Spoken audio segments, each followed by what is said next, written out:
ಅದು ನನ್ನ ಫೇವ್ರೇಟ್ ಗಾಡಿ. ಅದು ದೊಡ್ಡ ಆದ್ಮೇಲೆ ಅದೇ ತಗೊಂತೀನಿ ನಾನು.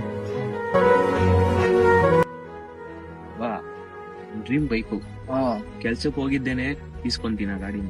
ಮಸ್ತ್ ಮಗ. ಮಚ್ಚಾ ಅಂತೂ ಇಂತೂ ಕೆಲಸ ಸಿಕ್ಬಿಡ್ತು. ಫಸ್ಟ್ ತಿಂಗಳು ಸಂಬಳ ಬಂದಿದ್ದೇನೆ ನನ್ನ ಡ್ರೀಮ್ ಬೈಕ್ ಇಳಿಸ್ಬಿಡ್ತೀನಿ. ತಗೋ ಮಚ್ಚ, ನಿಂಗ್ ಬೇಡ ಅಂತೀರ, ನಾವು ತಗೊಂಡಿದ್ವಿ ಆರಾಮಲ್ಲೇ ತಗೊಂತೀನಿ ಮಚ್ಚಾ. ಇದೆಲ್ಲ ಬಟ್ಟೆ ತಗೋಬೇಕು. ಮಚ್ಚಾ ಸ್ಯಾಲ್ರಿ ಬಂತು. ಇನ್ನೇನು ಗಾಡಿ ಬುಕ್ ಮಾಡ್ಬಿಡ್ತೀಯಲ್ಲ? ಇಲ್ಲ ಮಚ್ಚಾ, ಯಾಕೋ? ಅಕ್ಕಾಗ್ ಮದ್ವೆ ಫಿಕ್ಸ್ ಮಾಡೋರ್ ಮಚ್ಚಾ, ಅದಕ್ಕೆ ಚಿನ್ನ ಎಲ್ಲ ತಗೊಂಡ್ಬೇಕಲ್ವಾ. ನೋಡೋಣ, ನನ್ ಮದ್ವೆ ಆದ್ಮೇಲೆ ಬೇಕಾದ್ರೆ ನೋಡ್ಕೊಂಡಿದ್ದೀನಿ. ಸರಿ ಆಯ್ತು, ಸರ್ ತಗೋ ಮಚ್ಚ. ತಗೊಂಡ್ತೀನಿ ಏನೋ ಮಚ್ಚ. ಆಗ್ಬೇಕಾರೆ ಹೇಳು ಅಕ್ಕನ ಮದ್ವೆಲಿ.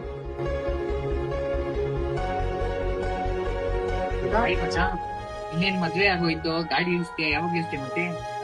ಯಾಕೋ ಮಕ್ಕಳೇ, ನೀನು ಹತ್ರದಲ್ಲಿ ನಮ್ದು ಮಗಳದ್ದು ಬೇರೆ ಫೀಸ್ ಕಟ್ಬೇಕು, ಕಾಸಿಲ್ಲ. ನೋಡೋಣ, ಇನ್ನ ಟೈಮ್ ಇದೆಯಲ್ಲ ಮುಂದಕ್ಕೆ. ಬರೀ ಮಚ್ಚ ಸೀಸನ್. ಓಕೆ.